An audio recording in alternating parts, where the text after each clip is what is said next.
차기에 올라갈 수 있는 그런 기업들이 좀 뭐가 있을까? 그렇게 좀 고민을 해보게 된다면 제 개인적으로는 안녕하십니까, MTN 야간 특송 정재훈 전문가입니다. 지난주 대비해서 시장의 출발이 이렇게 썩 좋지가 않습니다. 아마 시장은 좀 더 추가적으로 좀 조정을 받을 가능성이 좀 높아 보입니다. 그래도 조정을 좀 받았을 때는 매수로 좀 기회를 삼을 만한 그런 기업들이 여전히 좀 많이 있다라는 점, 그 부분들 좀 기억을 하셨으면 좋겠고요. 아무래도 오늘 월요일이니까 미국 시장의 반영이 좀 제대로 된 그런 사항들이고요. 아마 화요일부터 주 중후반으로 넘어갔을 때는 하반 경직을 좀 보일 가능성이 좀 높습니다. 그렇기 때문에 내일부터는 분할로 매수하고 싶었던 종목군들을 매수를 해보는 그런 전략이 좋지 않을까, 그렇게 좀 말씀을 좀 드려보도록 하겠고요. 지난주에 좀 말씀을 드렸던 종목 AS를 좀 해드려야 될 것 같아요. 한정 KPS를 좀 말씀을 드렸을 겁니다. 22일경에 좀 말씀을 좀 드렸었는데, 가급적이면 뭐 21선 언저리 부근부터 한 39,000원 요 자리대까지 좀 조정을 받게 되면 한 매수를 한번 해보자라는 말씀을 좀 드렸었는데, 주가가 내려오질 않았어요. 계속적으로 올라가는 그런 모습들이 좀 보였었고, 오늘 이제 개파락 출발하면서 매수가 언저리 때 매수를 해볼 만한 그런 자리대에 좀 왔습니다. 그렇기 때문에 39,000원 언저리 때까지 분할 매수 포인트는 여전히 좀 괜찮다라는 점, 그 부분들을 좀 말씀을 좀 드려보도록 하겠고요. 오늘 이제 좀 관심을 가지고 볼 만한 종목군들이 좀 뭐가 있을까 한번 생각해 볼 필요성이 좀 있을 것 같습니다. 최근 들어서는 시장이 좀 차별화된 그런 모습들이 좀 나오고 있어요. 뭐 소위 말해서 태조 이방원이라는 좀 얘기를 많이 하죠. 뭐 태양광이라든가 아니면 2차 전지, 그 다음에 뭐 원자력, 원자재 뭐 이런 종목군들이 좀 많이 있어요. 근데 그들 기업들이 계속적으로 무한대로 움직여 줄 수는 없습니다. 그러면 여기서 좀 생각을 해봐야 될 부분들은 차기에 올라갈 수 있는 그런 기업들이 좀 뭐가 있을까?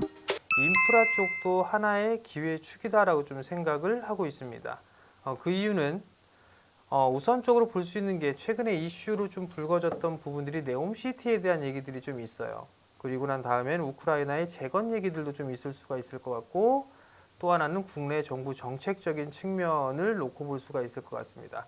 결국은 굵직굵직한 이슈들이 계속적으로 좀 생겨난다라는 얘기는 기업에 있어서의 실적이 좀 증가를 할 수 있다라는 그런 기대감이 높을 수밖에 없어요. 그럼 인프라 관련주들 중에서 어떤 종목군들을 해야 될까 고민을 좀 해볼 필요성은 있을 것 같은데, 작은 기업들보다는 조금 약간 규모가 좀 있는 그런 기업이 대체적으로 좀 좋지 않을까, 그렇게 좀 말씀을 드려보도록 하겠고요. 뭐 여러 가지 테마성 종목군들이 있습니다. 그 중에서 제가 좀 말씀을 드리고 싶은 기업은요, 바로 현대건설기계예요. 현대건설 같은 경우는 나름대로 추세를 돌파해 놓고 난 이후에 눌림목 구간이 형성이 되고 있는 그런 사항들입니다. 근데 현대건설기계 또한 마찬가지로 네옴시티라든가 우크라이나의 재건대한 부분들이라든가 수혜를 충분히 좀 받을 수 있는 그런 기업이에요. 실적 대비해서 여전히 좀 저평가가 되어 있는 그런 기업이 아닌가라고 좀 보여지는데, 다행히 최근 오늘 눌러주고 있는 그런 모습들입니다.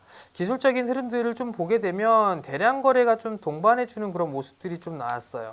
그러면서 매물대 소화를 한 번씩 해주고 있는 그런 모습들을 좀 보여주고 있죠.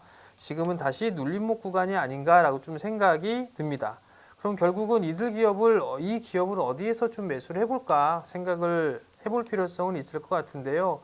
오늘 개파락 출발했어요. 그러면서 지금 41,000원대 중반에 거래가 좀 되고 있습니다.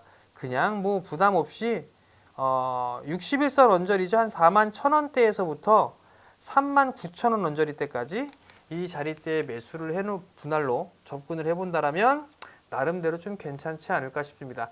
단기적으로 좀 보더라도 뭐 45,000원 이상은 충분히 좀 움직여 줄 수 있는 그런 사항들이고, 중기적으로 좀 보게 된다라면 6월 달에 형성돼 있던 고점 자리대는 충분히 넘어갈 그럴 가능성이 좀 높습니다. 그렇기 때문에 단기적인 시각보다는 좀 중기적인 시각으로 좀 보시는 게 좋을 것 같고, 단기적으로 그 가격대를 좀 말씀을 드렸던 부분들은 시장이 좀 불안한 그런 사항들이 있기 때문에 그 자리대가 좀 저항 자리대로 좀 볼 수가 있을 것 같습니다. 단기적으로. 그러니까 그 가격대를 좀 기억을 하셨다가 만약에 난 시장이 좀 불안불안해 라고 하게 된다면 뭐 6월 달에 고점을 넘어설 거야 뭐 이걸 좀 생각을 하는 것보다는 45,000원 정도가 오게 된다면 일부 좀 챙겨 놓고 나머지 물량만 좀 끌고 가는 그런 전략을 좀 제시를 해드릴 테니까 좀 참고를 하시고 아마 좋은 기업이기 때문에 좋은 수익이 좀 날 수가 있을 겁니다. 그러니까 내일장부터 관심 있게 좀 보시면 좋을 것 같습니다.